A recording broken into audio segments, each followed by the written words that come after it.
Welcome everybody to our July exhibition night. We're happy to have two professional judges and our club judge tonight. And to do the introductions, sitting in for Stuart is George Wellick. All right. Thank you, Bill. Yep. Stuart's out riding around the Western United States, enjoying his summer again. The first professional judge I'd like to introduce is Kimberly Cavish. Kimberly, did I pronounce your last name correctly? Yes, you did. Okay, great. And you spoke so everybody can see. Yeah. Box lit up so everybody can see who you are there. Kimberly has a Bachelor of Arts in Art from UC Davis and attended Brooks Institute from 1977 to 1979. She's been working in graphic design and photography ever since. From 1986 to 2000, Kimberly served as art director for Santa Barbara Magazine. From 2000 to 2018, she was creative director for Photographers Forum magazine. She's a business owner of Kimberly Cavish Design and Photography, as well as a partner with her brother Michael in Cavish plus Cavish. Her studio manages projects of many sizes and scope, including brochures, newsletters, fundraising packages, promotional materials, books, magazines, and other publications. Kimberly, thank you very much for being here. Thank you. Our other professional judge is Brent Weinbrenner. Hello. Brent, all right, great. Okay. Everybody can see who you are. Brent has a master's degree in photography from Brooks Institute and a bachelor's in accounting from Indiana University. Brent is a freelance editorial and corporate location photographer, filmmaker, and multiple media producer with many commercial clients and experience in more than 70 countries. And he serves as the semester at sea photographer. At Brooks, he taught introductory photography, location lighting, and the business of editorial photography. His stock photographs and video footage are represented by Getty Images and DV Archives. Brent has credits in many national publications and was the principal photographer for 3 Rizzoli coffee table books, including The Splendor of Cuba, recognized as one of the 10 best photography books of 2011. He leads photography tours in Guatemala, and his documentary film entitled Guatemala on the Edge of Discovery has been accepted for broadcast on PBS. Brent, thank you very much for judging. Sure, my pleasure. And our club judge is Bob Rottenberg. Bob, say a Hi, word. hi, everybody. All right, there's Hi, Bob. Bob. Bob has been interested in photography almost as long as he can remember, shooting film on a Kodak Hawkeye at age 13 and developing Tri-X in his kitchen when he was a radiology resident. As a radiologist, he was a consumer of digital images long before the first digital camera and was an early adopter of digital technology. His interest in photography truly exploded when he joined the Channel City Camera Club almost 20 years ago. He is interested in and tries out almost all genres, and particularly likes photographing people, critters, and flowers, pretty much anything that is living.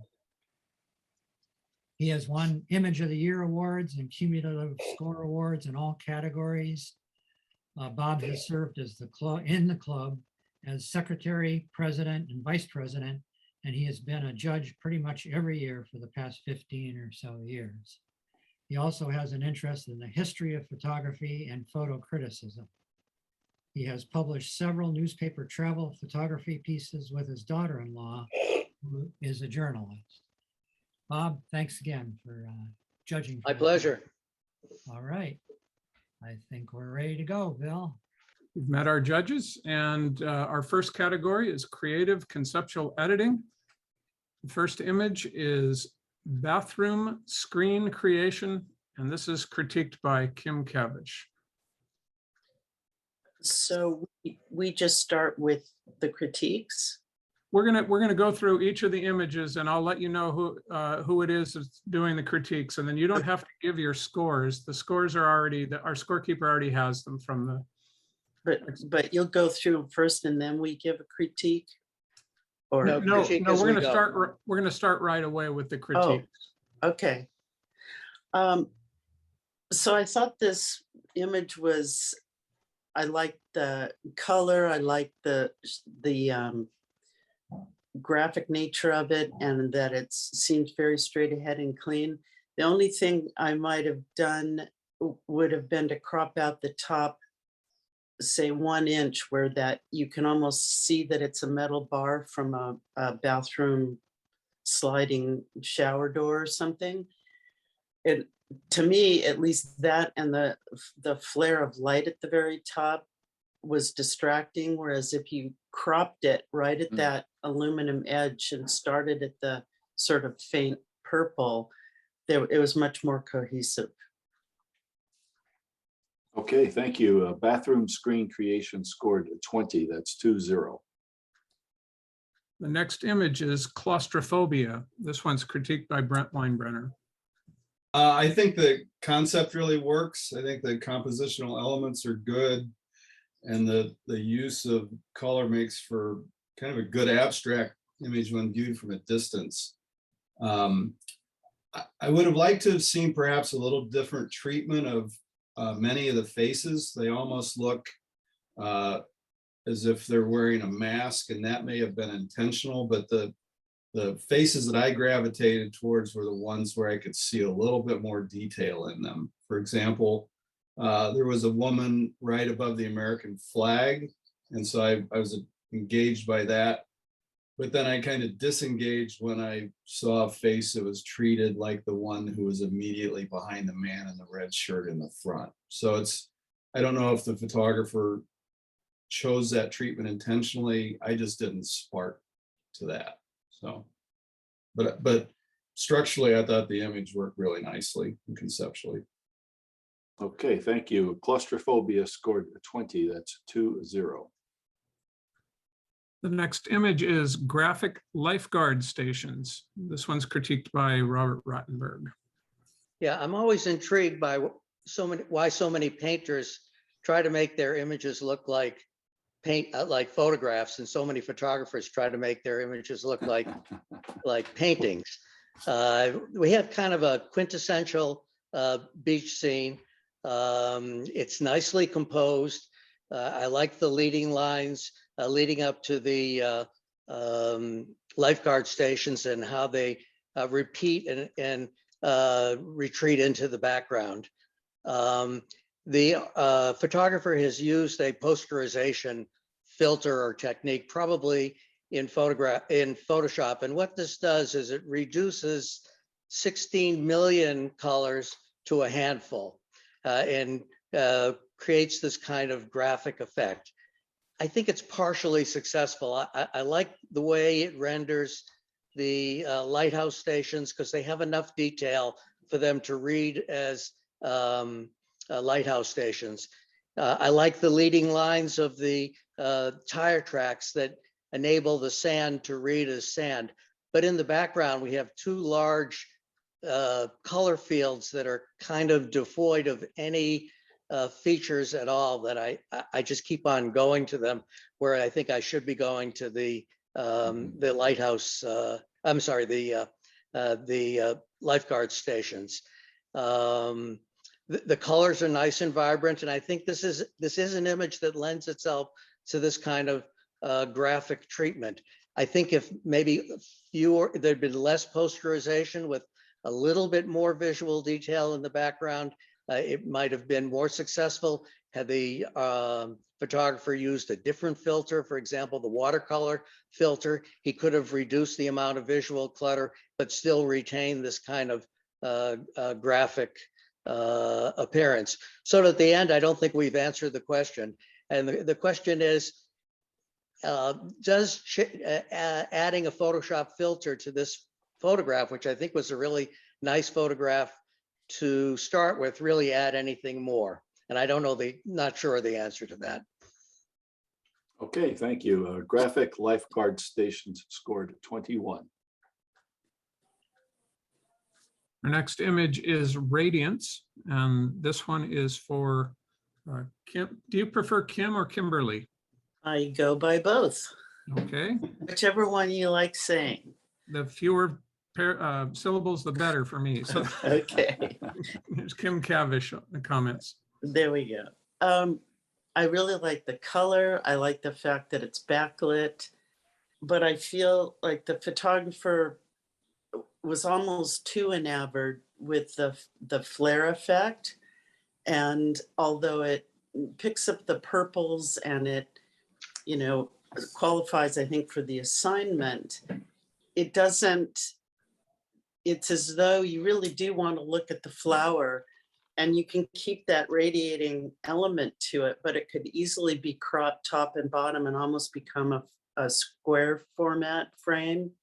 Because I think that it's as though the composition that the flower itself is creating and the composition that the flare are creating don't necessarily work combined together unless you crop out, say, the top of it so that it becomes a more balanced composition. Okay, thank you. Radiance scored 18. Our next image is Serpentine Tree, and this critique is from Brent Weinbrenner.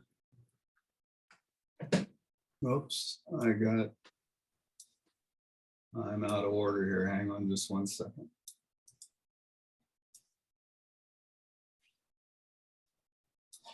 I had my notes all organized. All right, well, I like this image a lot. I think the treatment of the highlights on the leaves really works well. I'm glad the photographer held the highlight values. I think the overlay makes it very painterly.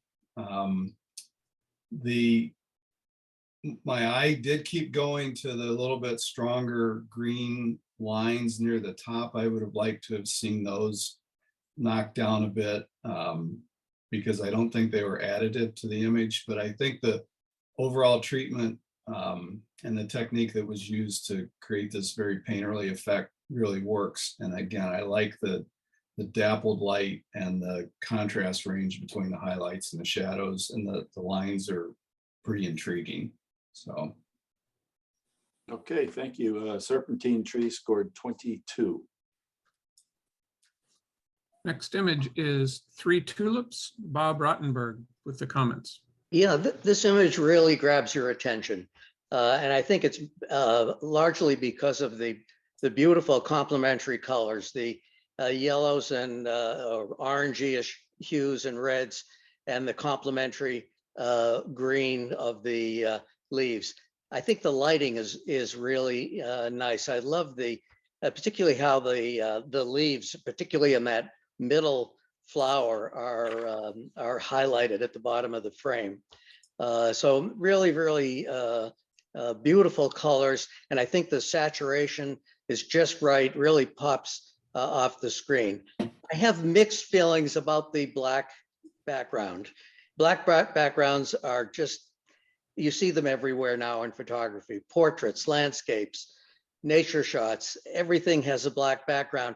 And in this particular case, while it does make the image really pop and makes it very vibrant, I think for me anyway, it detracts a little bit from the charm of a picture of flowers. If this were my image, and of course it's not, and I think it's a really nice image just as it stands, I think I would limit the picture to the middle tulip, which is by far the most graceful of the three. I love the kind of nodding of the flower head and the curvature of the stem, and the way the leaves are so luminous. By contrast, the two on either side look rather stiff, and I'm not sure that they add. So I would love if this were mine, I would love to see just the center tulip as the star of the show without the other two, and maybe on a light background with just a minimal amount of texture, because I think the colors are just vibrant enough to stand on their own. Okay, thank you. 3 tulips scored 23. The next image is Yoga Visions, Kim Cavish with the comments. I like the fact that this is so graphic. You know, it almost looks like one of those kaleidoscope type things that they used to have where you could look through a tube and see it. And I think I understand the idea of creating this kind of foggy, diffused aspect, whether that was added or not, or part of the original photograph, I'm not sure. And it certainly gives it more depth than it would have if it were just a flat background.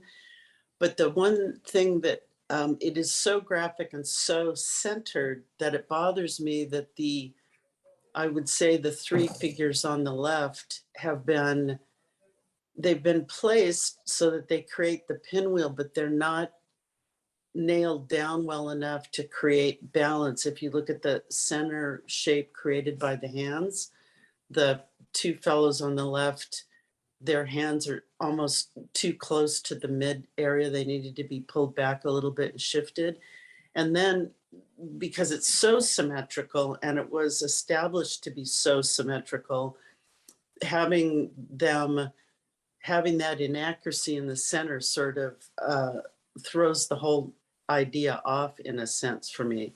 And then the other thing about it is, would it have been enhanced to go a bit higher contrast, even if you kept the foggy bits in there, you know, somewhat like the way the figure in the top left, it snaps off a little bit more because it doesn't have that diffused look to it. But the balance of it and the idea, I think, are interesting. Okay, thank you. Yoga Visions scored 21. So for the creative editing category, we have 4 accepted images. Graphic Lifeguard Stations, Ellen Clark. Serpentine Tree, Zoltan Pushkash. 3 Tulips, Ron Williams. And Yoga Visions, Carrie Topliff.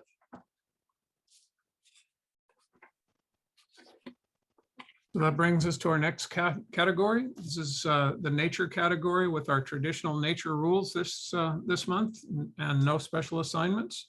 The first image for nature is a pelican.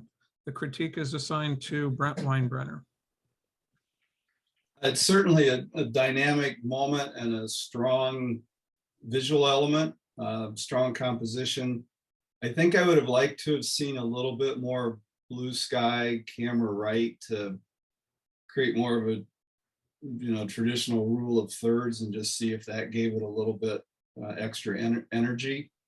I did have a question because I see the light is coming from camera left and I look underneath the wing on the right and it has a little bit higher luminance value and a little bit different color. So I was curious about that. But having said that, I think it's a very nice moment. It's a clean image. And again, I would maybe consider a little bit more breathing room on the right to make it perhaps a little less static. Okay, thank you. A Pelican scored 20, that's 2-0. Next image is at the Monarch Grove. The critique is from Bob Rottenberg. It's been a long time since we've had clusters of monarchs like this in Santa Barbara.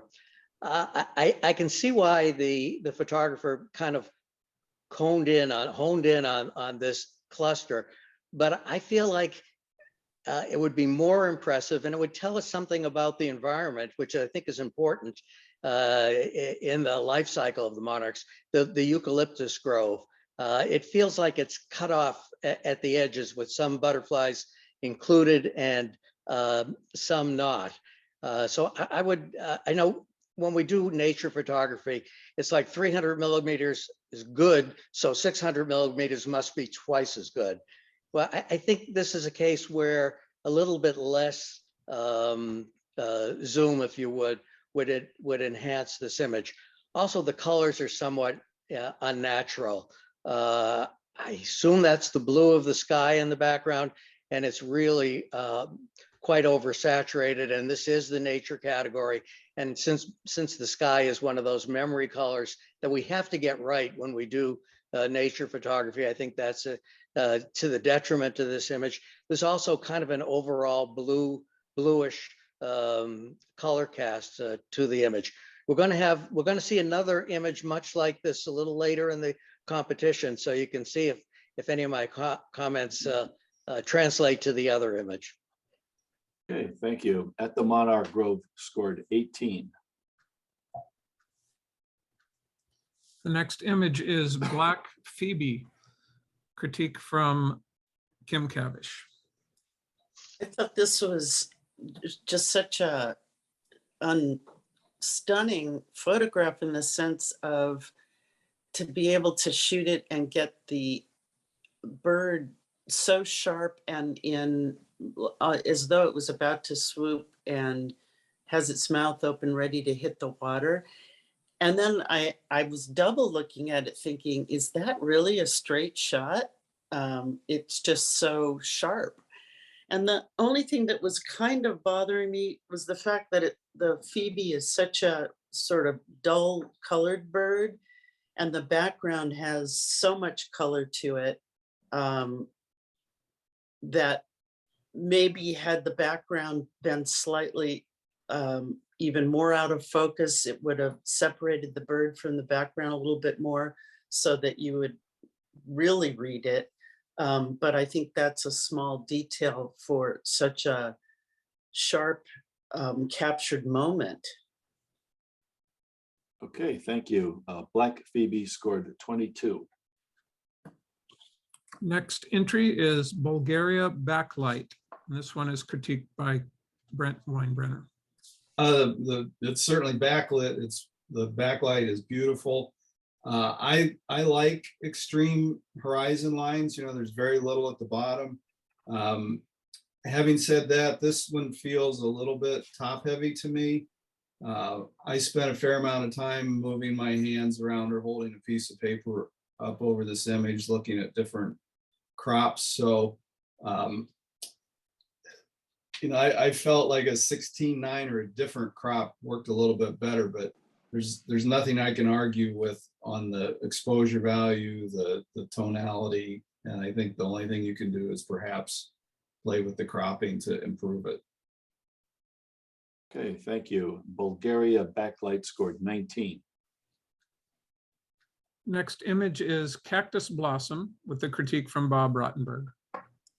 You know, I think the success of many floral images depends on what you include and what you choose to exclude. And I think in this case, the photographer has included way too much. And yet we don't quite have the whole cactus blossom, as on the right-hand side, one of the petals is cut off, which I find kind of a no-no. The exposure is a little bit hot, and photographing white flowers is like photographing white birds. You have to retain some textural information in the white petals, and here it's pretty much lost because the camera has probably metered this scene as it sees it, but it really needs to be underexposed by at least one, if not two stops, to bring out all the detail in the flower itself. The other thing, because the image is somewhat overexposed, we get all this unnecessary detail in the background, a tremendous amount of visual clutter. We have the gravel in the lower quarter of the frame, some dead detritus just below the flower. So there's just too much or not enough in this frame, depending on how you choose to look at it. I might have, if I couldn't get rid of all that visual clutter, I think I would have done a really tight macro shot of the stamens and pistils, which are absolutely exquisite in this flower. Okay, thank you. Thank you. Cactus Blossom scored 18. Next image is California Condor, critique from Kim Cavish. I just love this shot. Everything about it, from the expression of the bird, from the interesting perspective. I mean, typically, if you see a shot of a bird in particular, they tend to be more from the front or from the side, but this is, it just has this very intimate, interesting feeling, as though the photographer was just a foot behind this bird, and that the bird actually has an expression, you know, as if it's getting ready to keep rotating around. And besides being incredibly tack sharp and a great exposure, the background has been, I mean, the the focal plane is such that the background has this lovely, super soft, out of focus background that allows the sharpness of the bird to really jump forward. But in addition, the colors in the background are so complementary to the bird as well. And also it's framed super well. I think it's just an excellent shot. Okay, thank you. California Condor scored 24. Next image is Dolphin Splash, critique from Brent Weinbrenner. The photographer certainly caught the decisive dynamic moment. These images have to be perfect. After reading the caption, I went back and raised my grade by a point, but I find the splash on the left, and I know exactly what's going on when this is taken, and you're capturing what you're given, but in a perfect world, the splashes on the left side, I think, are distracting. I think my eye keeps going to the splash behind the dolphin as opposed to where the dolphin is going. So I don't know, in a perfect world, a different angle to minimize some of that, but I think it's a decisive moment with a near miss. Okay, thank you. Yeah, so I think if it were meant to be illustrative, this image would be a near miss. If it's documentary, then I think it's spot on in terms of the moment that was captured.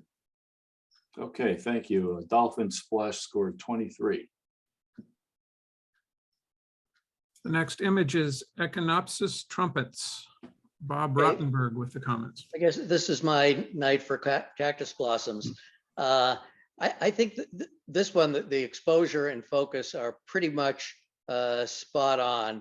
And I like the fact that there are 3 flowers here. 3 is kind of a magic feng shui number. And the middle one is kind of facing towards us, and the 2 on the side are facing away. I think that's interesting. The exposure, as I said, is just right, and we see just the right amount of detail in the flower petals. It looks to me like the background has been darkened, probably in post-processing. Makes the flowers jump out a little bit, but to me it looks just a bit unnatural. And this is one where I would like, although I love the bokeh on the whole right side of the frame, this is one where I think I would like to see just a bit more in focus.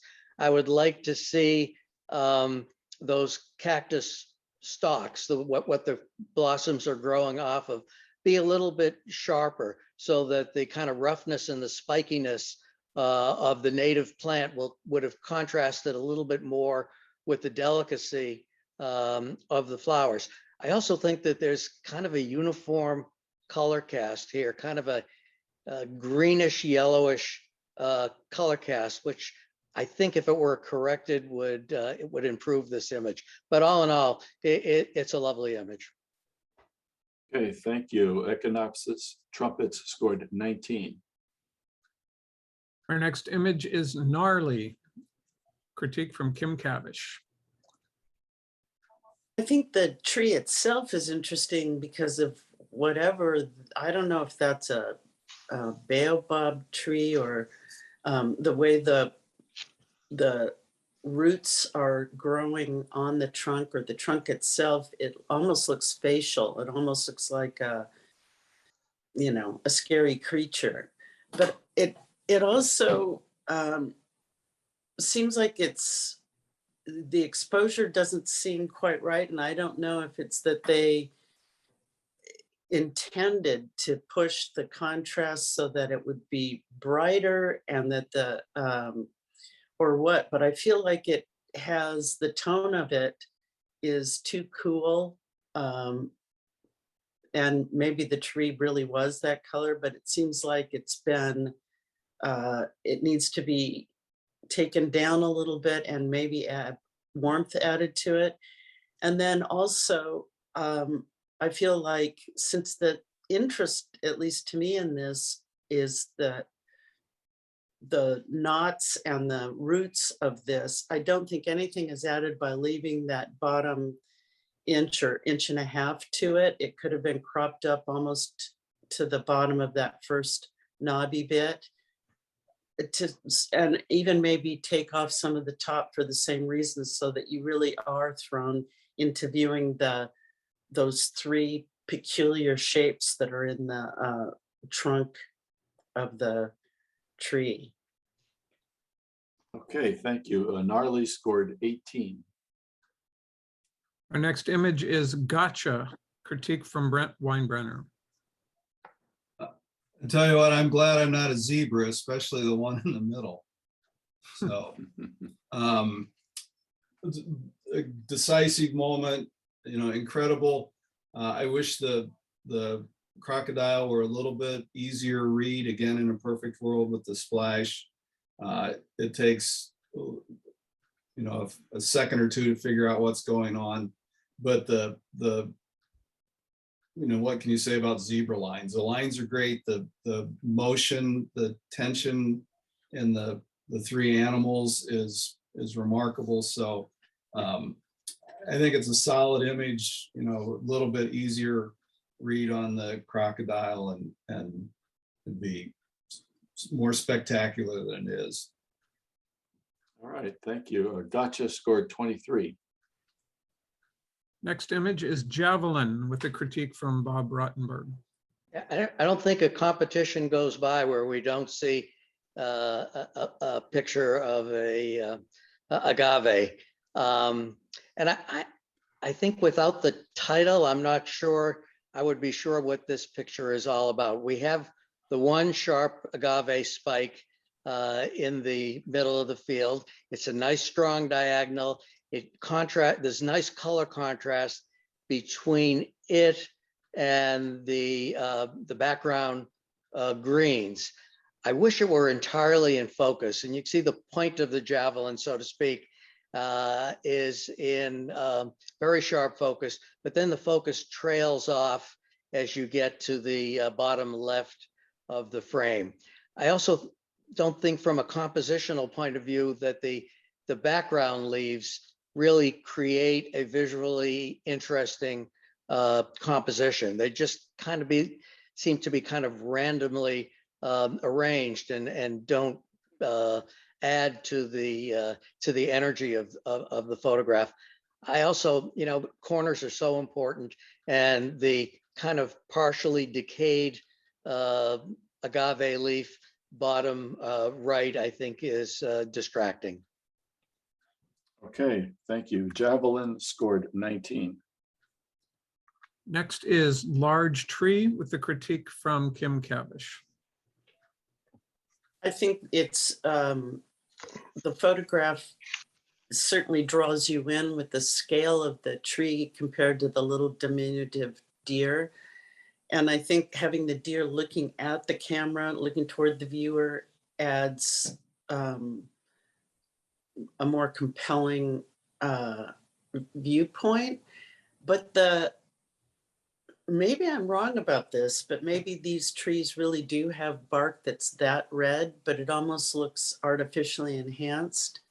And then also the green sort of, the pale green needle leafage that's surrounding the deer. When I zoomed in on it on my screen, I felt like those are artificially placed there, and I could be wrong about that, but they almost look like somebody has copied, some of the needles from another tree in the background and then pasted them in the foreground to add green into that area. And I could be wrong, but something about that, they don't look, the green elements that are surrounding the deer don't look like they were naturally there.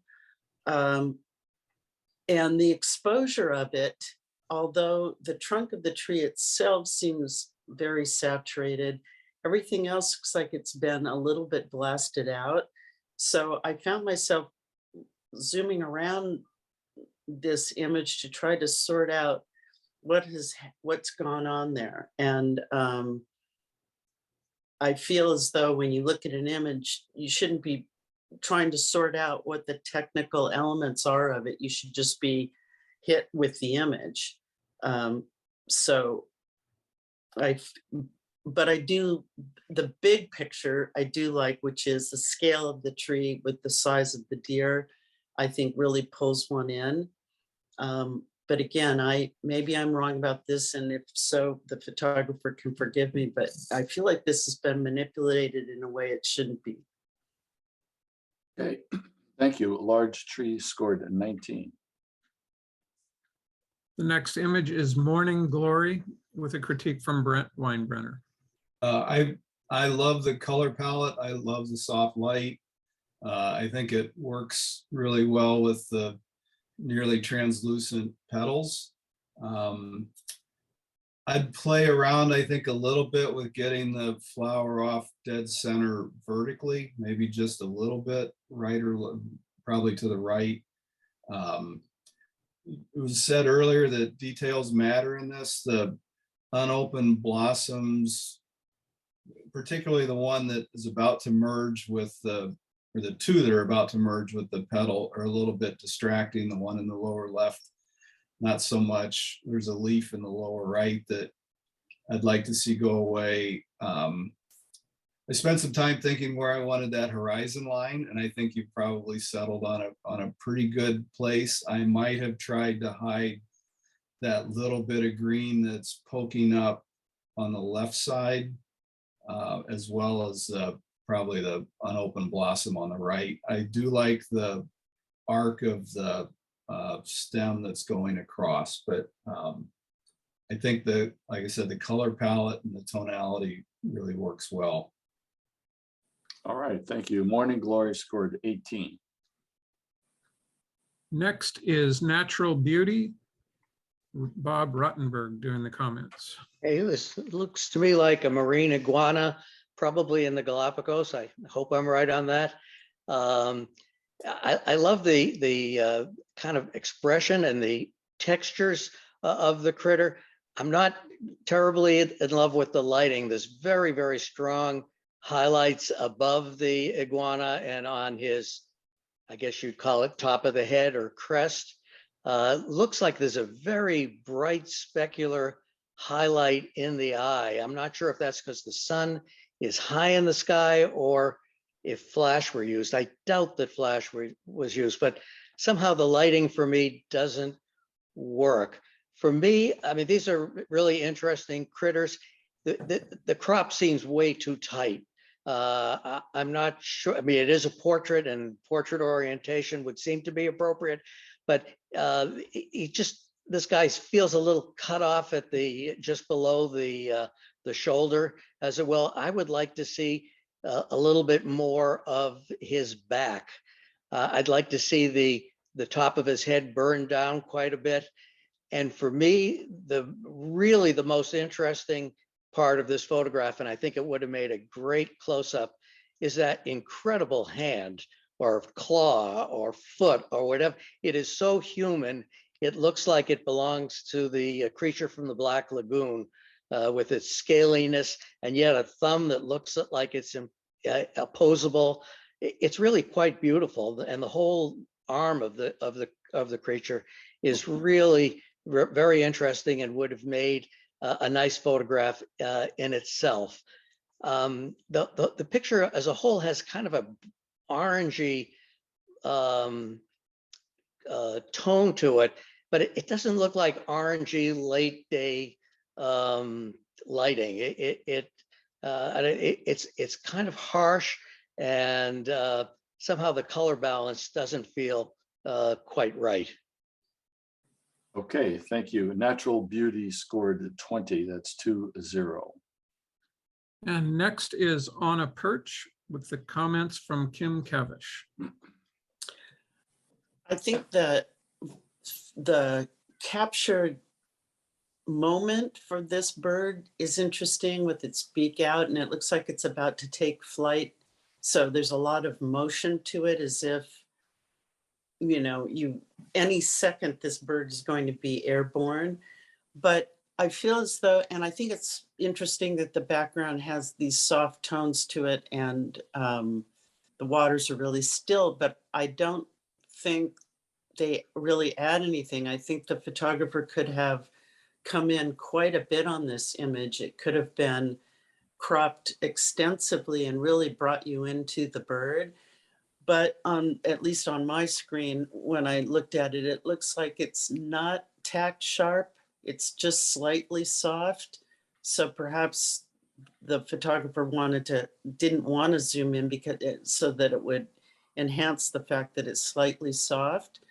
I did like the fact that you can actually see the toe of the bird's claw, you know, with just one toe gripping the top of that stake. It adds a lot of tension and movement. And it's sort of a reiteration of the shape of the beak. And I like the fact that the light is coming in slightly backlit, but from the direction that presumably the bird is going to launch toward. And so my main criticism would just be, you know, come weigh in on it in a crop and be more intimate with the bird. Okay, thank you. On a Perch scored 21. Next is Pelicans. Bob Rottenberg with the comments. I love to photograph birds, and I love to photograph shorebirds. And this is the kind of light that I think is really kind to shorebirds, which generally speaking are not the most colorful creatures on the planet. Pelicans and breeding plumage being the exception. But I think the kind of soft, foggy lighting works well with this image. I kind of wish there was a little bit of interaction between the two birds, which are kind of looking in opposite directions. The image is not tack sharp. The pelican in back is, to my eye on my screen, I don't have the, you know, the full size file, is sharp, but the one with the white head, the adult, is not, is slightly soft. I'm also distracted by the negative vignetting that I'm pretty sure has been applied here. If you look at the frame, all of the density of the image is in the center, and then it fades out to virtually nothingness at the edges. I think it's negative vignetting. It's not a common image that it works well on. Perhaps on some florals, perhaps on some images that you want to give kind of an old-timey feeling to, like the edges of the frame are faded. I don't think it's adding to this image. And one last point, when you're photographing shorebirds, although these are large birds, you can't get low enough. If your knees aren't muddy and your elbows and chest are not in the sand, you're probably not low enough. And I think this image would benefit from an even lower vantage point, with the photographer literally getting on his belly and shooting them kind of more parallel with almost their feet. Okay, thank you. Pelican scored 21. Next image is Primate to Primate with the comments from Brent Weinbrenner. I would have liked to have seen either more environmental information or less. I think that the foliage on the right is distracting. So if you chose to go with the portrait, I would have tightened up and gone vertically. It's not quite sharp. The eyes are in, but the nose is out. I would like to see, the entire face in focus, but I think this image probably lends itself to a wider, more environmental portrait than the way it's presented now. I think the exposure is good. I can't argue with the color. I'm glad I don't have his dentist. We can see all the details. So I would have experimented with a vertical dead-on portrait or an environmental portrait that gave a lot more information. Okay, thank you. Primate to primate scored 23. Next is Pygmy Nuthatch and Young. Comments from Kim Cavish. This is another one of those shots where the moment is just perfect with the baby bird getting ready to receive breakfast or whatever meal it is. And it's interesting that it's from such a low angle and feels as though they were close enough and yet the bird wasn't flying away, which I know isn't true, but I like the intimacy of it. But the exposure seems like it's just slightly too hot all the way around. And again, you could take off another inch to 1.5 inches at the bottom and even on the right, because you're not gaining much with that. Most of the attention is the baby bird and the mother. That's where everything is, and you have somewhat the tree is sort of interesting, but there's enough information if you came way in on it. So I feel like maybe that's just my perspective, but with the camera club, I feel like oftentimes images could be cropped in more than they are. Okay, thank you. Pygmy Nuthatch and Young scored 22. Next is Rainy Pond with the comments from Brent Weinbrenner. When I first looked at this image, I didn't want to like it. I've seen it so many times before, but this has a quality that really is unusual. It feels not like water, but like an oil slick. The bubbles seem to be captured in time. It seems as if they're very slow, almost like a mud pot. I like the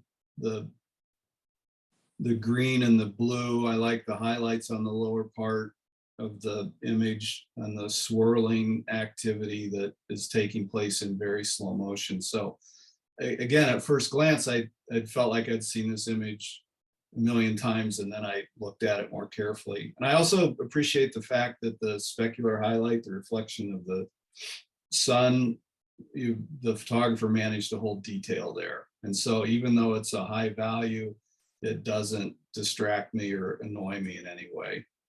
So. Okay, thank you. Rainy Pond scored 21. Next is Solitude with comments from Bob Rottenberg.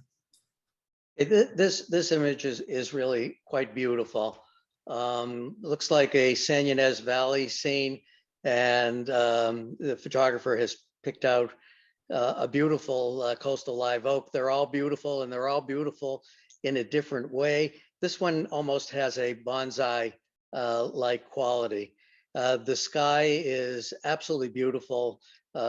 Great time of the day. Looks like I would think late day, and the warm colors are really pleasing. There's one element that I think could be improved here, and that is the positioning of the tree. I like where it is in the frame, but unfortunately, the tree is positioned immediately in front of the highest point in the mountain range. And I can imagine the same shot with the photographer maybe moving to the right or to the right side of the frame, so that the tree would then be silhouetted more against the beautiful sky. But I think that's a minor quibble. I think this is a really well composed shot at a beautiful time of the day with a beautiful subject. All right, thank you. Solitude scored 22. Next is Song of Nature, comments from Kim Cavish. I think the closeness of it, the color of it, the fact that you feel like you're right in the flower, and the soft lighting are really great. But when I saw this on my screen, I couldn't find anything in it that was in focus. So, I mean, there's softness for effect, but in this case, I think that focus would make a difference. And, but you know, I think that the color and the shapes are nice, and the slight yellow that's picked up in the top, and then the slight flare of kind of the warm light that's further down, it gives it a little bit more action. But again, the lack of focus is problematic for me. Okay, thank you. A Song of Nature scored 19. Next is Stop, I Say Stop, critiques from Brent Weinbrenner. This reminds me of some old relationships I was in. I'd like to echo Bob's comment about you can't get low enough. I think the background is killing what's really a pretty remarkable moment. I'm not a nature photographer, but I do street photography, and I don't know that they're analogous in any way. But the thing that I always do is I find my background first, and then I let that action come to me. And I know with nature that, you know, it's random or hit and miss, but this moment with a lower point of view, an out of focus background that was pleasing would be really a home run. I'd like to see the entire wing of the bird on the right, but you know, that you can't argue with the moment. And I think, again, just that lower point of view when you're shooting birds, and consider your background first if you have the luxury to do so. Okay, thank you. Stop, I Say Stop scored 20. That's 2-0. Next is Swallowtail, critique from Bob Rottenberg. Hey, I've had the good pleasure of going to the Butterfly Pavilion twice so far, and I can recommend it highly as a photographic opportunity. And I suspect this is where this was shot. The photographer has done a lot of things right in this shot to get the butterfly in sharp focus. In order to do this on a macro shot, you have to get the face of the lens parallel with the critter and have enough depth of field to include all the critical information. And that would, in this case, be the wing, the body, and the eye.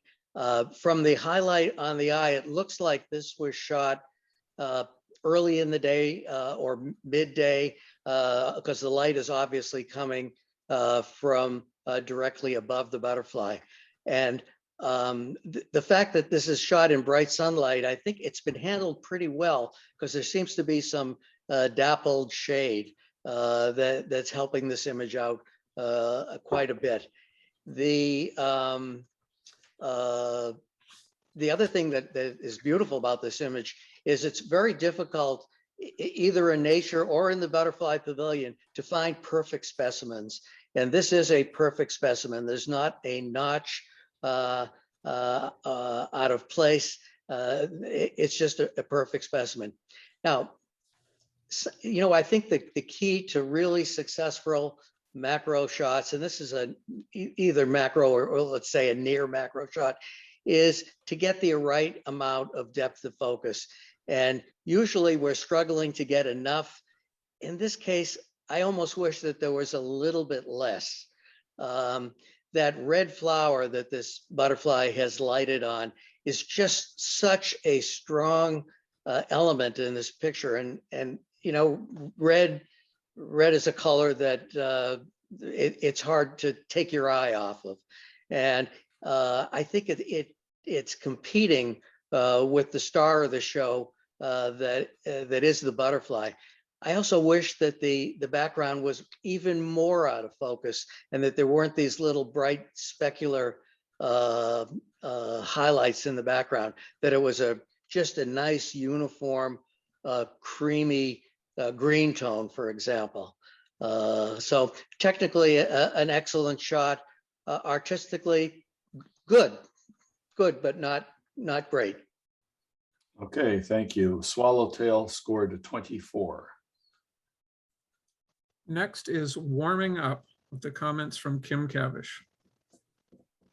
I really like the shape of this photograph, the shape that the cone of monarchs creates, and the fact that technically the background is so high key, and yet the cone of monarchs is just a very nice, evenly lit representation, and also the way, the way they cluster like that, and you kind of get that hanging feeling. They've captured that very well. Also, the tones of the background, really pick up and sort of reiterate the colors that are in monarchs themselves. And then just to sort of break it up so that it isn't just all in one tone, you have that little hint of blue in the top, and then the highlight in the very bottom sort of starts to dissipate. So it has a lot of nice color and textural movement to it. And then, just as a sort of highlight, the one monarch that's still very orange in the top sort of right side there, again, adds more movement to the flatness, in a sense, of the cone, or the evenness of the lighting of the structure. But it's a great photograph. Okay, thank you. Warming up scored 22. So for the nature category, we have 12 accepted images, starting with Black Phoebe by John Stupnagel, California Condor, Bill Banning, Dolphin Splash, Scott Vahey, Gotcha, Jeff Lipschitz, On a Perch, Stephen Lewis, Pelicans, Judith Barrett, Primate to Primate, Bob Rottenberg, Pygmy Nuthatch and Young, Stuart Wilson, Rainy Pond, Zoltan Pushkash, Solitude, Greg Smith, Swallowtail, Ron Williams, and Warming Up, Jorge Fulco. All right, that brings us to our next category. This is the open category, and we did have a special assignment in this category, double or multiple exposures. The first image is Agave, and the critique is from Brent Weinbrenner. I love the lines, I love the tonal values, and I love the abstract composition. I felt like I was back in my history of photography class at Brooks, looking at some masters from the 30s and 40s. I just think that all the lines that are in it work to keep the composition moving.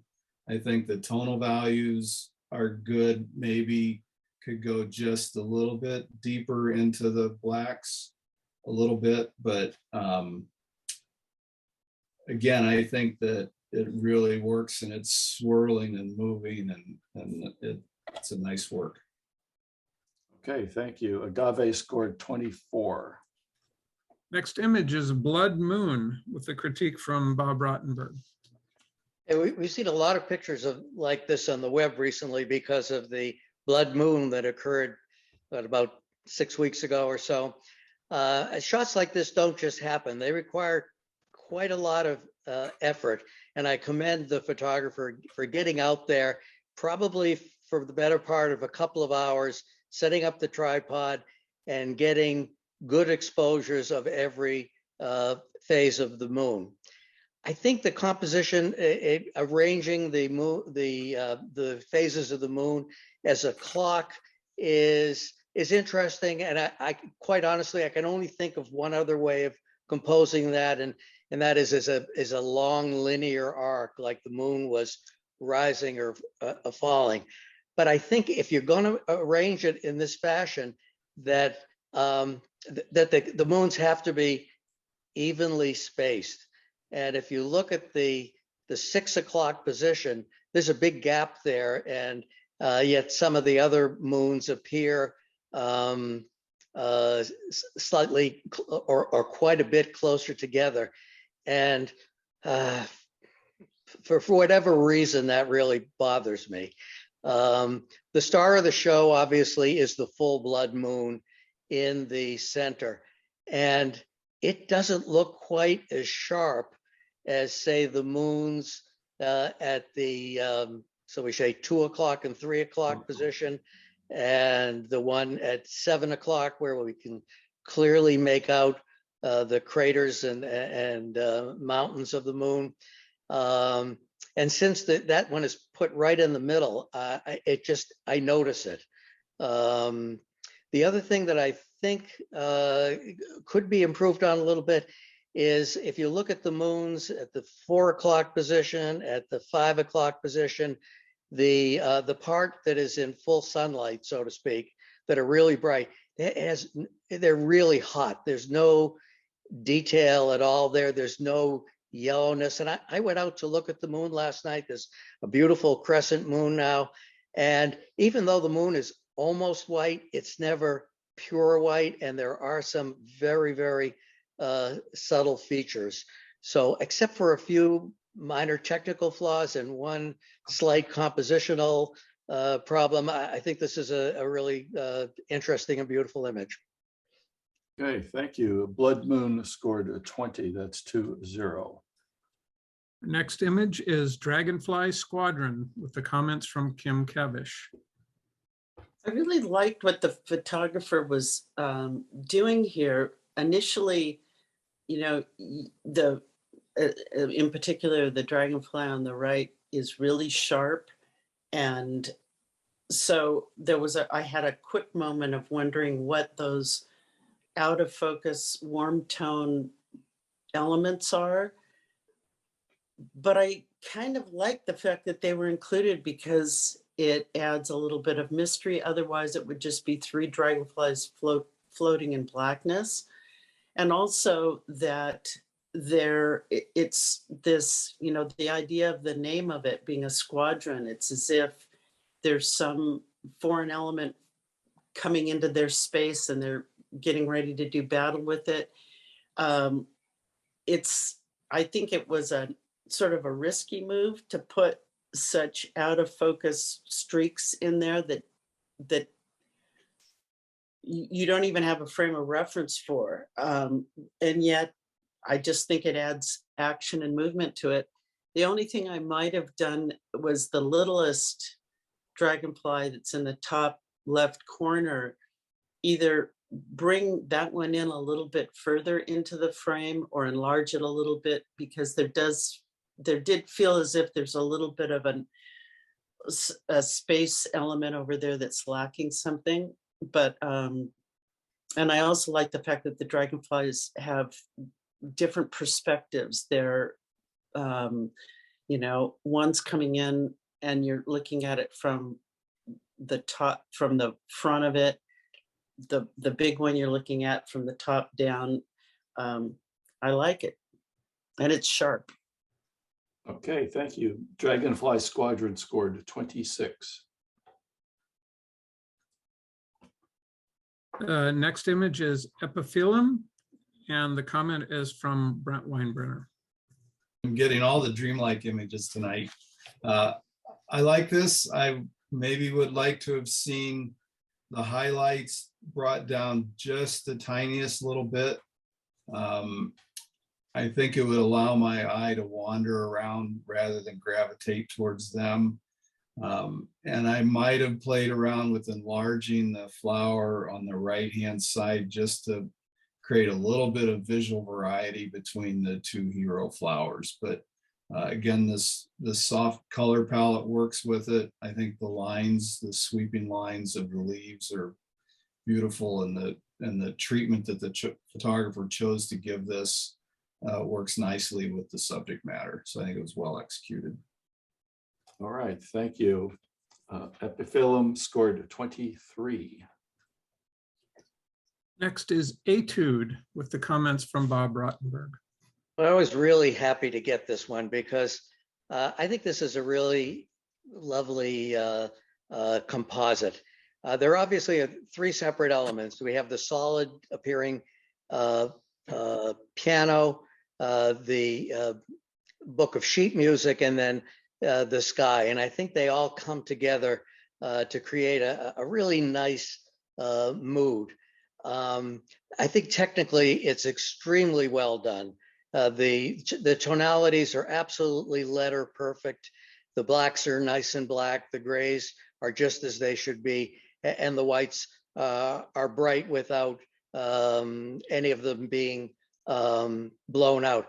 I also love the way that this kind of handles the theme of translucency with the piano, obviously the most solid element in the frame, looking very solid.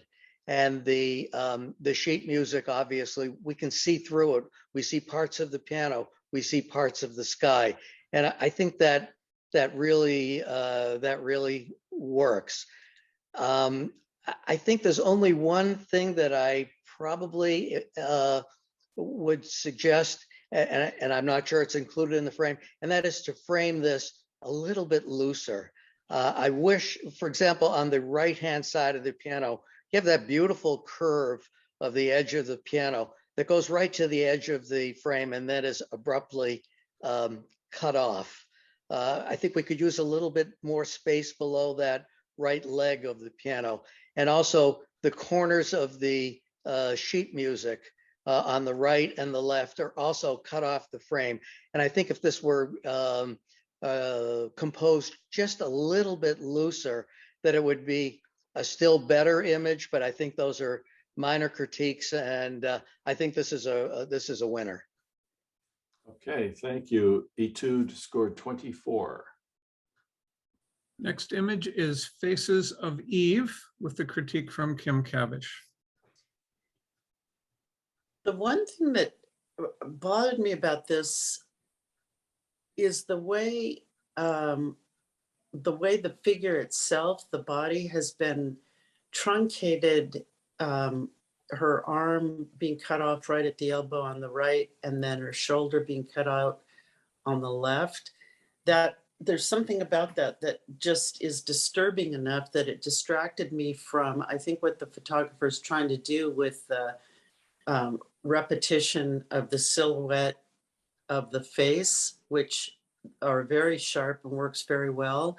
But in fact, those faces are so sharp that it draws attention to the figure itself being soft focus. So I found myself sort of jumping back and forth with this, trying to make it make sense. And I'm not sure how that could really be remedied unless the figure itself, there's a sharper version of it that would either be enlarged so that it's not so, her arms are not so truncated like this. Yeah, so I had a problem with it. All right, thank you. Faces of Eve scored 20. That's 2-0. Next image is Ghost Boat, critique from Brent Weinbrenner. I'm drawn or gravitate towards images like this. Here I would like to see a looser composition with more empty space, with more mystery surrounding the boat as to where it's going. I would also like to have seen the slightly more dominant of the two, what appear to be two images. I know it's the camera's been drugged, but a little bit longer linger time on the exposure there at the bottom. And so I could read the boat just a little bit quicker. I mean, I don't want to be literal with it, but just a little bit faster read and a more expansive space around it, I think would lend itself more to the mystery of what's going on with this ghost boat. And I think maybe play with just a little bit, touch more contrast, not much. All right, thank you. Ghost boat scored 17. Next image is Head in the Clouds with comments from Bob Rottenberg. Similar to the previous image, I love the kind of ethereal quality of this image. That the photographer hasn't succumbed to the desire to increase the contrast. You know, I think sometimes we forget that contrast slider moves both to the right and to the left. And I think the really dreamy, low contrast quality of this photograph is really quite beautiful. I like the placement of the figure in the lower right. You know, bah humbug to the rule of thirds.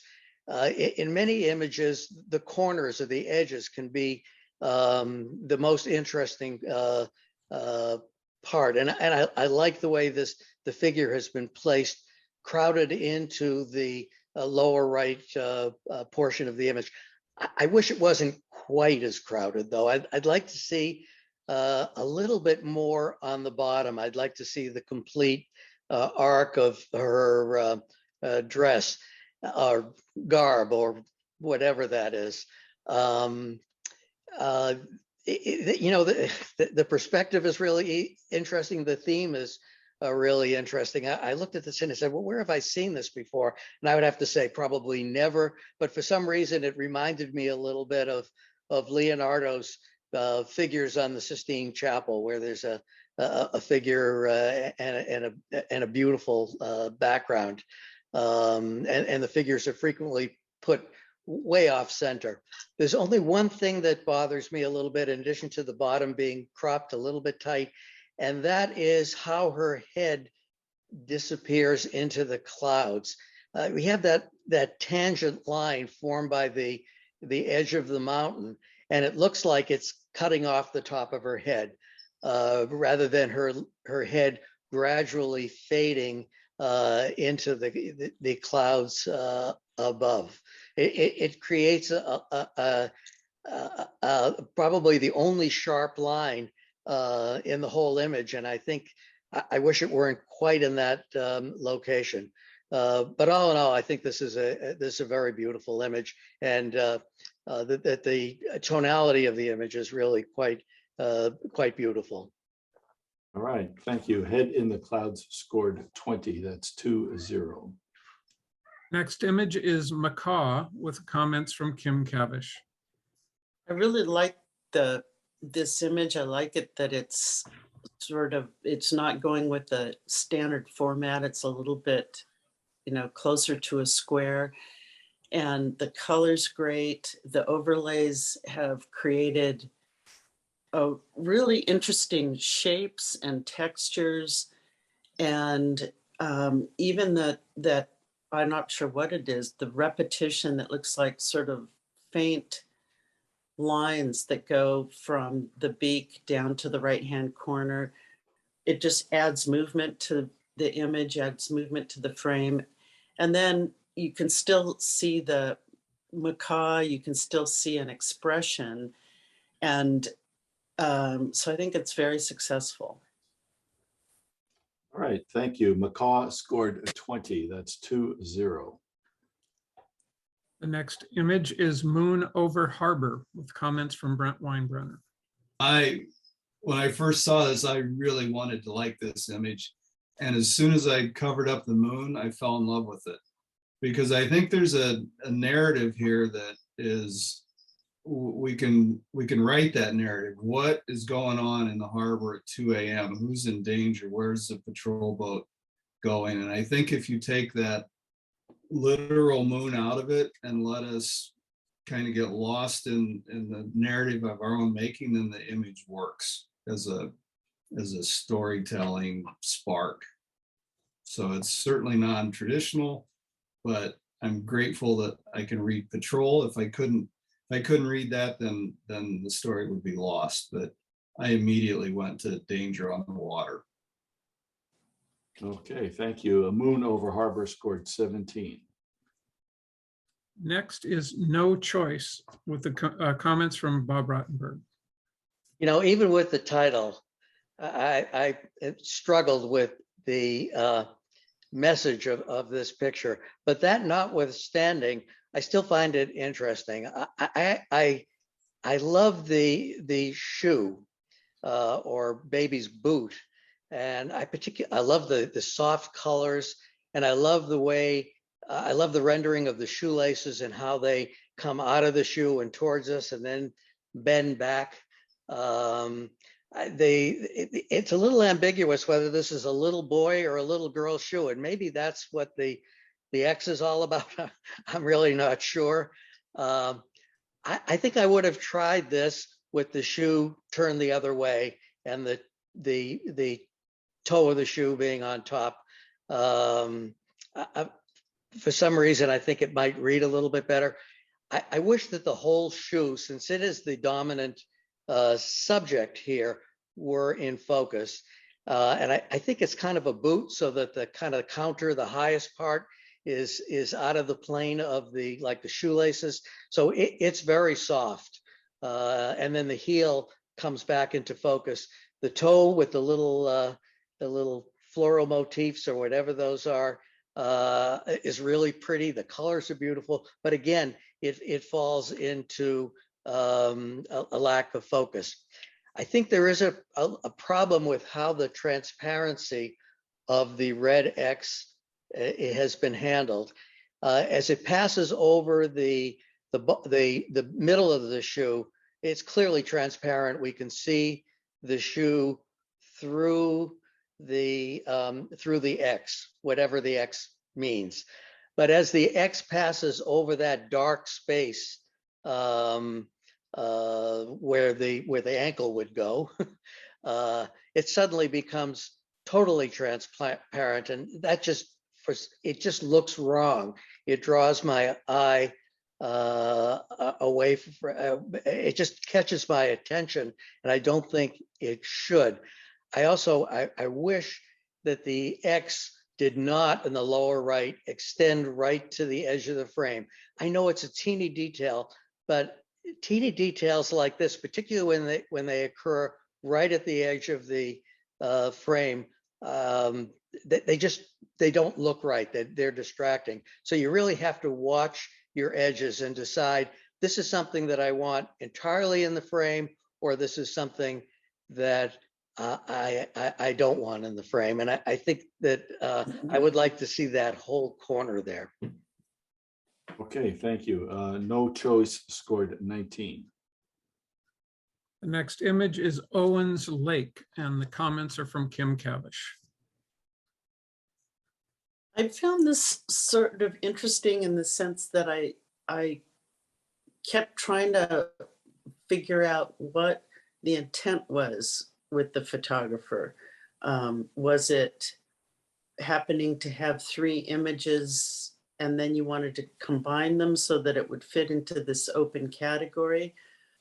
Or did you put these elements together because you were drawn to put these elements together? I found myself sort of waffling around with what the photographic intent was, but it is very sharp, and it begs a question: what is what are the sunflowers doing in the Owens Valley? To make it more successful for me anyway, I thought one solution might have been to enlarge the hang glider so that it's a much bigger presence in the frame, and would sort of fill that empty space in the middle and create more of a, just compositionally create more shape in the canvas.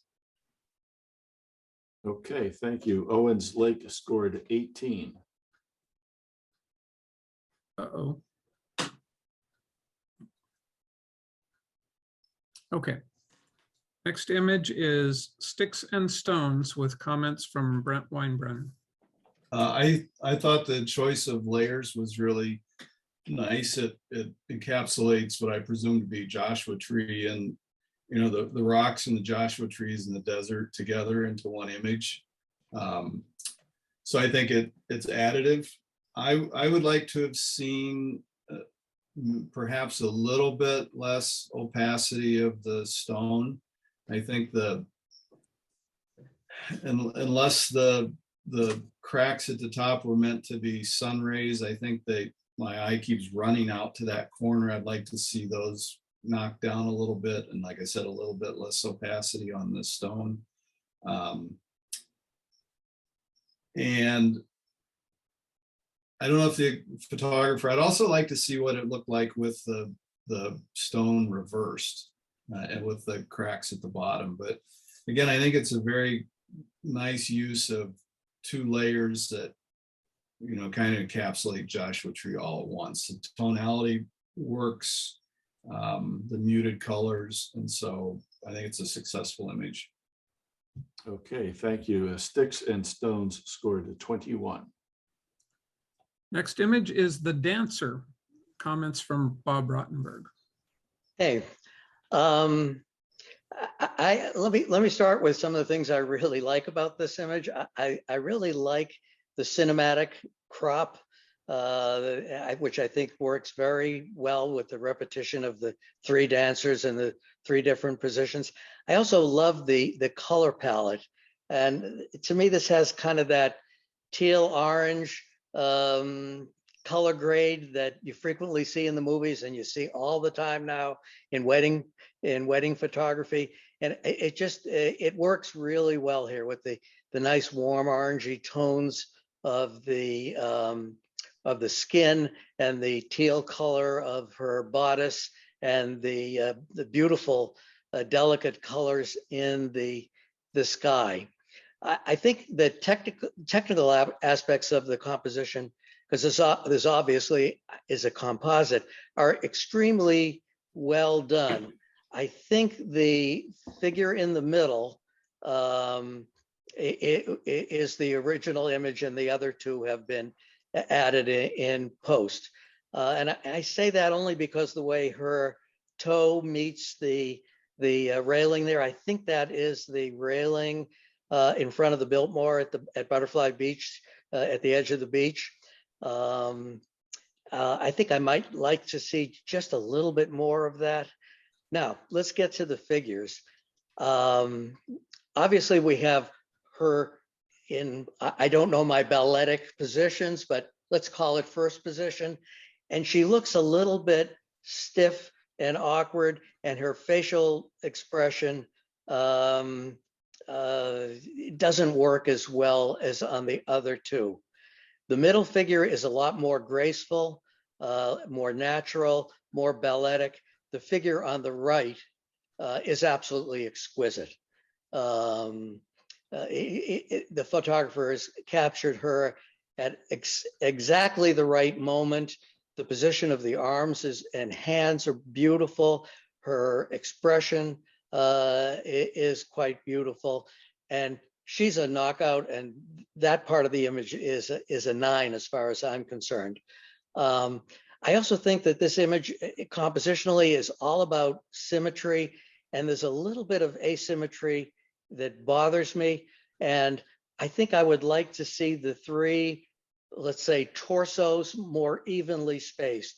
the figure on the right, the one that's getting ready to do her thing, is a little bit close to the edge of the frame. I'd like to see a little bit more space to her left. And that would put the middle figure a little bit more in the middle, and I'd leave the one on the right exactly as it is. But exquisitely well rendered technically, the color and crop and the right figure are absolutely perfect. All right, thank you. The dancer scored 21. Next is Winter Pounce with the comments from Kim Cavish. This is such a humorous shot, and but it also illustrates so perfectly what foxes really do when they're, when they're hunting, and especially in the snow. And the exposure given trying to shoot like this with snow is fantastic as well. You can even see that little snow bit in the foreground that kind of gives you a sense of the surface, and that it's probably a little bit crusty, which is why, the fox it's such a perfect nosedive, breaking through the crust and going for whatever the prey is below that. And the fact that both figures, the nosedive figure is such a, he's actually executed his arc perfectly, because in order to break through like that, they really do have to arc in that manner. And so I like it just as an image. I like the shapes, but I also like it as an illustration of how foxes hunt in snow. And anyway, I think it's a great image. Can I just tune in for a second here? I agree with everything that Kimberly has said. And I think the thing that's fun, I think the fox who's doing the nosedive, it's been composited in, and he's been flipped. And he's really jumping. But I would love to have the photographer tell me afterwards. I think he was jumping out of the snow, and I think that is so clever to flip him around and put him in a hole in the snow. So tell me if I'm wrong, but I kind of think that that's what's going on here. All right, thank you. Winter Pounce scored a 24. The next image is Woodsy Wonderland, and the critique is from Brent Weinbrenner. Let's see, let me find my note here. Again, like the pond, this was an image that I didn't want to like when I first opened it up, because we've seen it 1,000 times. But then I looked at it more carefully. The bright green, super saturated greens work. I think the vertical lines on either side of the main trunks work. And so there's more going on there than what I initially saw. And I think it's probably, I'm resonating with it because of those vertical lines in this super saturated greens. So. Okay, thank you. Woodsy Wonderland scored a 19. I Oh, felt like I was stuck sorry. inside a scene from The Shining initially. So, Okay, thank you. Again, Woodsy Wonderland scored a 19. So for the open category, we have 7 accepted images, starting with Agave by Zoltan Pushkash, Dragonfly Squadron, Bob Rottenberg, Epiphyllum, Sina Kragel, Etude, Greg Smith. There we go. Down to Sticks and Stones, Bill Banning, The Dancer, Jeff Lipschitz, and Winter Pounce Scott Vahey. All right. That brings us to our last digital category, and that's the people category. Our first image is entitled A Choice, and the critique is from Bob Rottenberg. Yeah, I've seen this image before, not this specific image, but this theme of the adult hand and the baby hand. And I always love it. I mean, who wouldn't love this kind of image? And I think the lighting is really nice and soft. There are a couple of things though that bother me a little bit. As much as I like this image, I would like to see less of the adult hand. I would like to see this image cropped, maybe an inch or two below the base of the thumb, so that the adult hand we still retain the spatial relationships, the size difference between the baby's hand and the, I think, mother's hand. The other thing that bothers me a little bit is that the skin looks almost like waxed fruit. It's very, very smooth, featureless, and doesn't have any texture at all, which gives it almost a kind of a ghostly appearance. I would like to see some of those wrinkles around the adult's thumb knuckle. I'd like to see the baby's fingernails a little bit better. I just would like to see just a little bit more detail to make this look more immediate, more human, and less waxy, like an image that's been put through noise reduction software cranked up to the absolute max. Okay, thank you. A Choice scored a 20. That's 2-0. Next image is Chasing Her Shadow with the critique from Kim Cavish. I think the shirt that's so readable on this child really adds to the image in a lot of ways.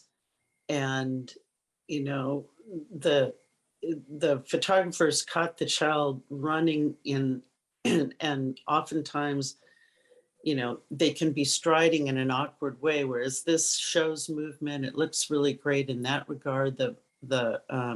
And the stick being forward and held out, and the way kids tend to do that thing with their tongue when they're really concentrating. The only thing from a technical standpoint, though, it almost looks too blue to me. Like it needs to be, there's a certain level of warmth missing, and the highlights in the hair are slightly blown out. And again, I don't know that I think the shadow and the child are it. So I don't think you need so much sand all the way around. I think it could have been cropped to being even more of a horizontal and much tighter, so that we were really just looking at the child and the shadow. All right, thank you. Chasing Her Shadow scored a 19. Next is Cold Spring Tavern, and the critique is from Brent Weinbrenner. I kept looking for myself in the background. I didn't see it. One thing I would do right away I would straighten out the vertical lines. I'd make them plumb. The window on the right hand side and the door on the left, I would straighten those out in Photoshop. I'd probably burn down the foreground a little bit. My eye tends to wander there a little more than I would like it to, and I would take the values of the inside down as well. It doesn't seem right to me that the inside and the outside values are the same in terms of the tonality. So I would think it would look a little more natural if it were just burned down a little bit in the background, and maybe take a little bit of the highlight off of his jacket near the cell phone and a little bit off of his face. But I think it's certainly a fun image. And I think with a few tweaks, it becomes more more believable. So, Okay, thank you. Cold Springs Tavern scored 23. I generally hate pictures with people using their cell phone in them, but I love the way his face is lit by the cell phone. He's got a great face with that great handlebar mustache and the beer in his other hand.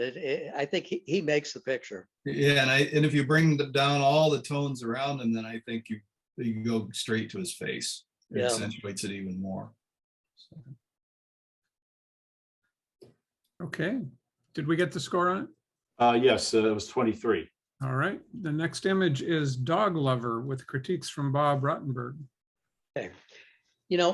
This is in the people category, and for me, this image is not saying a lot about this person who I just made a comment about people using their cell phones, and I don't want to be prejudiced by that. I like the crop, and I love the colors, the kind of muted orangey tangerine shades against the green background. But there's just not a lot going on here, and there's not a lot that says much about this person as a person. I think it would be a lot more interesting if the dogs weren't totally ignoring her. We've got one guy with his head in the water bowl, another guy looking at the woods, nobody looking at the camera. So there's not a lot of human canine interaction going on here, which I think this picture needs to make it successful. I mean, there's a great Magnum photographer, Elliot Erwitt, who did a whole book on dog-human interactions. And I mean, it's a great theme for a people photograph, but the person here just isn't interesting enough. And there's just no interaction going on between what she's doing and the subject of her cell phone photography. All right, thank you. Dog Lover scored 18. Next is Double Take with comments from Kim Cavish. I think this is just a great portrait of an individual. I like the fact that he's not looking at camera, he's looking off to the side. Just the composition of it, the angles, the angle of his the sweater over his shirt, the stripes on the shirt on his body, the angle of his head, it looks like a piece of wood or a door frame in the background. There are just all of these lines and textures that are going on that to me just sort of support the salt and pepper texture of his hair and the wrinkles on his face and the texture in his beard. And his expression is just stellar, as well as, and the exposure is just great. Okay, thank you. A Double Take scored 23. Next is Drawn to the Light with comments from Brent Weinbrenner. I can't help wondering, did she fall? But the photographer captured I think the peak moment of tension beautifully. I'd like to see maybe a little bit more room to the left, just slide the composition left ever so slightly. In a perfect world, the highlight values on her arm would be lessened because my eye keeps going there and I want to follow the lines of her body and stop. I want to stop on her face and kind of admire how relaxed she looks while her body's in such a moment of vulnerability. But the stage lighting that you were given is beautiful. And my only argument is those highlight values that I think detract a little bit from the rest of her. Okay, thank you. Drawn to the Light scored 24.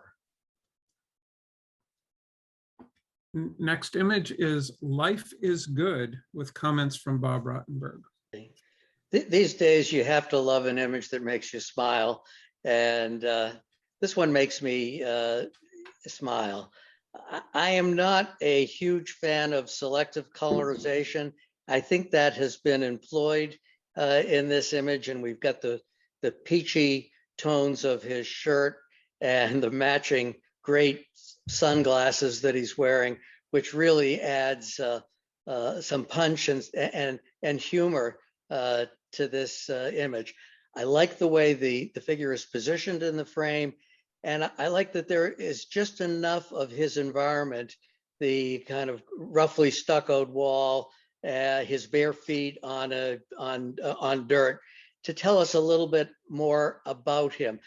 In spite of the fact that he's making his own kind of fashion statement, he's not on Rodeo Drive. This is clearly either in Africa or the Caribbean.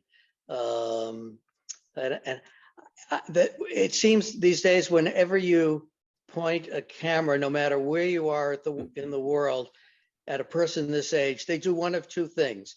They either give you the thumbs up sign or the V for victory sign. I only wish that the expression on his face kind of matched the thumbs up gesture that he's making. I mentioned that I think that this has been selectively colorized or decolorized, as the case might be. And it does make the eyeglasses and his shirt really stand out and pop. But it doesn't work for me for the rest of the image. The way the umber tones of the wall and the dirt below his feet and his flesh tones all kind of meld together. It looks a bit unnatural to me. But as I said, this image makes me smile, and I think it's successful. I wish he were smiling, because then it would match his thumbs up gesture. Okay, thank you. Life is Good scored 21. Next image is Shades with comments from Kim Cavish. I like this photograph. It makes me want to know what her story is, because she looks like she has a story. And I like the fact that they've really pushed, you know, the lighting has a certain softness to it, but it looks like it's been pushed to the contrast side of it, where the blacks are going black and the whites are going white. And there's something kind of, you know, it looks like it's frozen in time, like it could have been shot in the 40s or it could have been shot last week. And I know in the lower left, I'm assuming that's her leg that her elbow is leaning on, perhaps, but it's a distracting aspect of it, which could, I guess, either be photoshopped out or cropped out, because it almost looks like a misplaced aspect of the content of the frame. Everything else looks like it's been very specifically thought through. And then you have that little oddball gray triangle in the corner. And I feel like I know that person too. That's the thing I can't put my finger on who she is. So there we go. All right, thank you. Shades scored 22. Next is Solstice Character, comment from Brent Weinbrenner. It's a very nice moment for sure. It's a great expression. You caught him at the right moment. These things have to be perfect, however. I think the sun on his nose and his forehead is a little troublesome to me. I don't know if he was, I couldn't tell if he was cut out and placed against this background. There were some things on camera left by his arm and shoulder and around his beard that led me to think that. But I would, again, considering backgrounds first, in a perfect world, maybe have isolated him. I don't know what the rest of that reflection entailed, but I might have isolated him against that, perhaps, rather than splitting him between the two.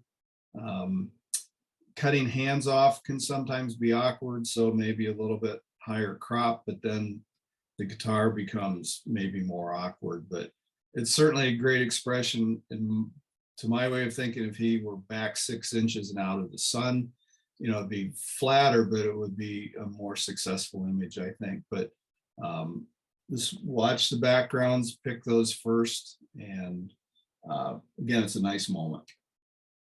All right, thank you. Solstice character scored 20, that's 2-0.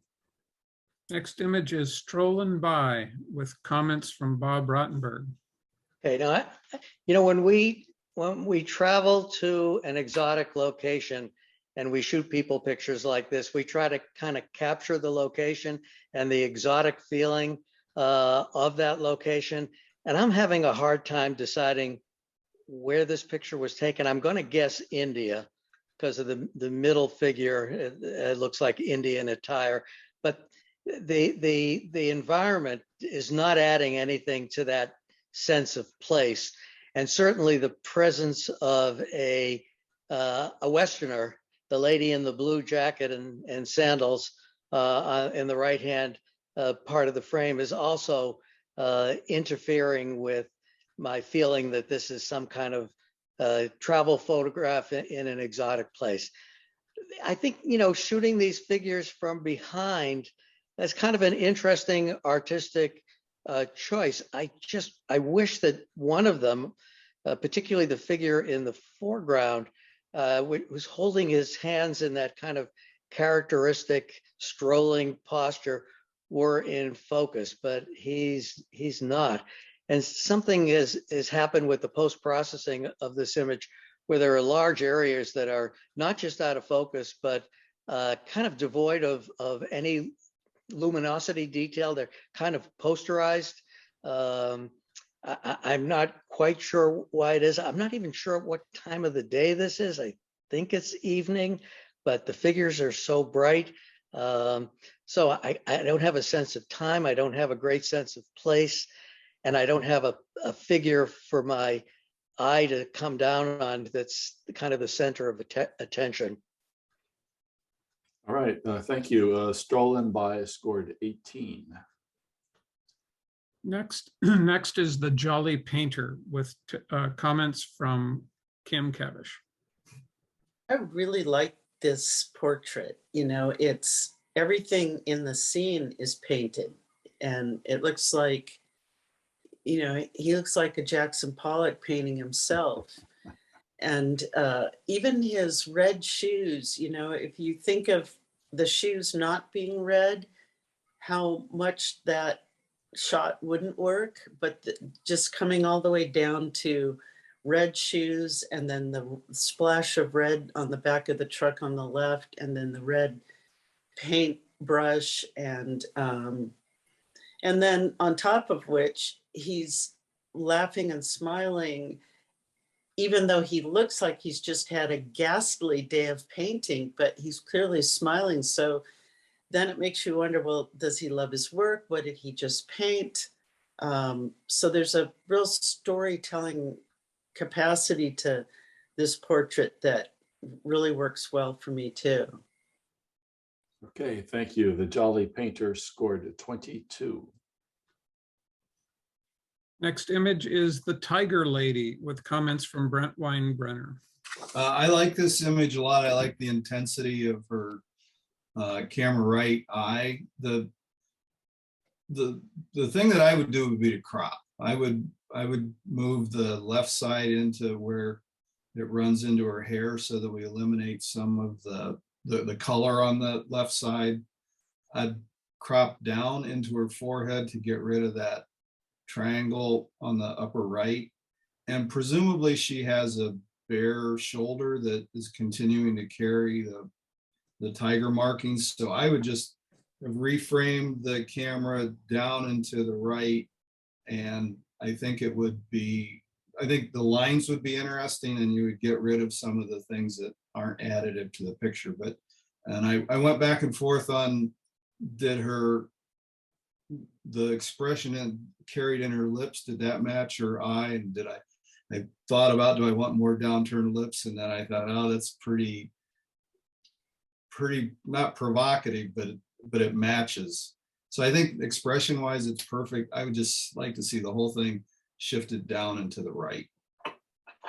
All right, thank you. The Tiger Lady scored 26. Next one is True Grit, 1968, and the comments are from Bob Rottenberg. Okay, you know, when we evaluate, when we judge an image in one of these exhibitions, we kind of look at two different things. We look at the content, the emotional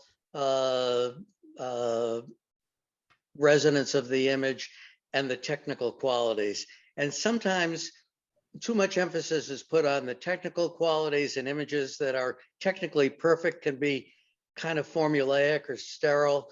And some images which are technically not very good can have some emotional impact. And I think that this image falls into that category. I think it's pretty well composed, and it has a lot of storytelling qualities. I mean, obviously we have a lady who looks kind of down and out. I believe she's begging, but I'm not sure. And she's got her seeing eye dog resting by her side. It's obviously making a social comment. I think, and I would love to see a little bit more of this storefront, because I think it's an important part of the storytelling nature of this picture. I believe that's a jeweler, judging from the solidity of the door, and it looks like there's some objects in the window and some floral arrangements.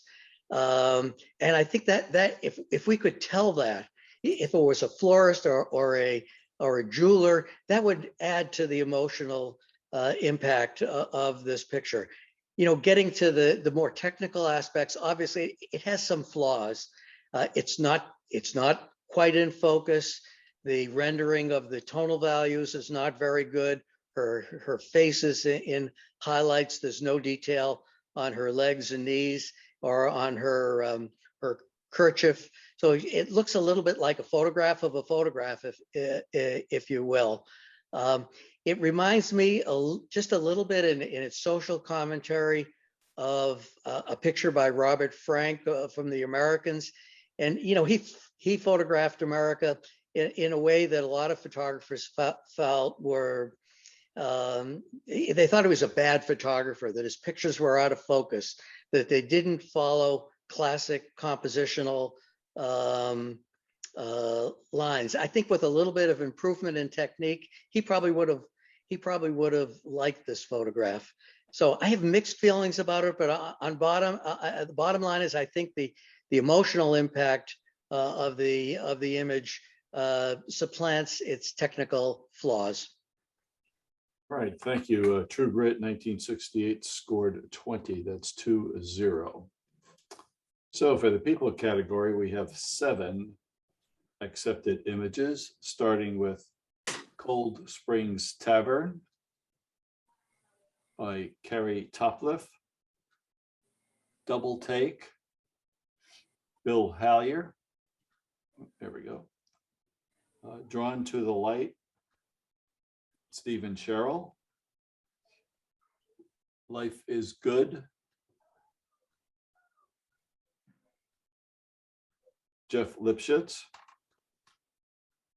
Shades, Dave Basso. The Jolly Painter, Ellen Clark. And the Tiger Lady, Bob Rottenberg. Right, that's the end of images in that category. We have 2 print submissions the judges reviewed from hard copy prints. The first is Carmelite Monastery, and the critique is from Kim Cavish. The only thing, well, I like the image, and in the sense that the figure is just sort of rising out of the garden, as it were.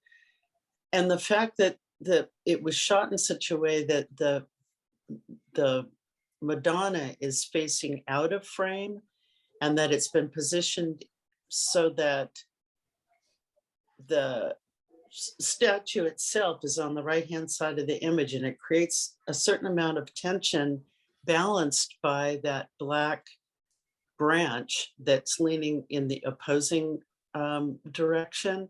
And in that regard, it's this kind of combination of a peaceful, and the fact that it's a sculpture, a peaceful, non-moving element, and yet there's all this action in it because it looks like she wants to walk out of the frame, and then there's this branch on the other side holding her back. And then the only thing that, and maybe this is okay because it's a print, but at least on my screen when I was looking at it earlier, it almost looks like the little infant figure has, it looks like a big scratch across his chest. So perhaps this was actually shot on film and it's an older, was converted into a print and that it was retouched, but I couldn't decide if it was, the sculpture was actually cracked or if this has been, was photo retouched, back when we actually did it with a brush. And then, yeah, and I also liked the high contrast to it. I think it really makes the sculpture jump out of the background, even though the background has a lot of texture in it. Okay, thank you. Carmelite Monastery scored 23. Next print is entitled Stick Legs, and the comments are from Brent Weinbrenner. I don't have much to say other than how do you do that? It really is an engaging image. All the detail, the print was beautiful. The little hairs on the legs were visible. The shadowing beneath the insect is believable. It was tack sharp from front to back. I think that the composition, the energy in that insect is good. It was fun to hold the print in my hand. So I have nothing to add to that. Okay, thank you. Stick Legs scored 25. So for the prints category, we have 2 accepted images.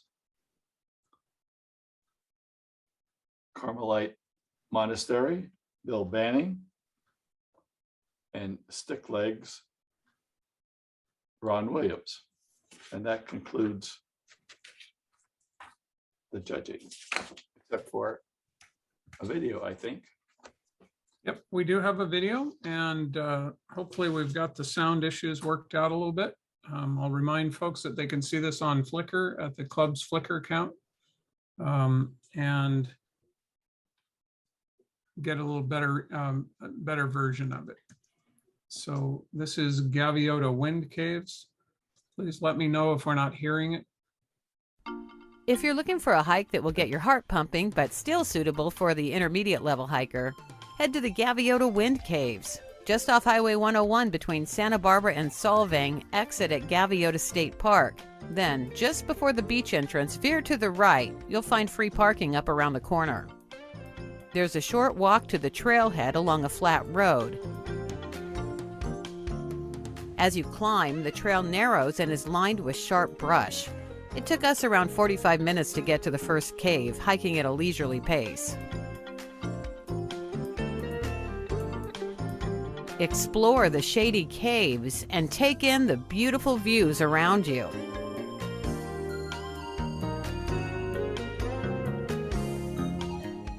The views from up high are amazing. Be sure to follow Santa Barbara Scenic on YouTube and Instagram for more adventures in Santa Barbara County and along California's Central Coast.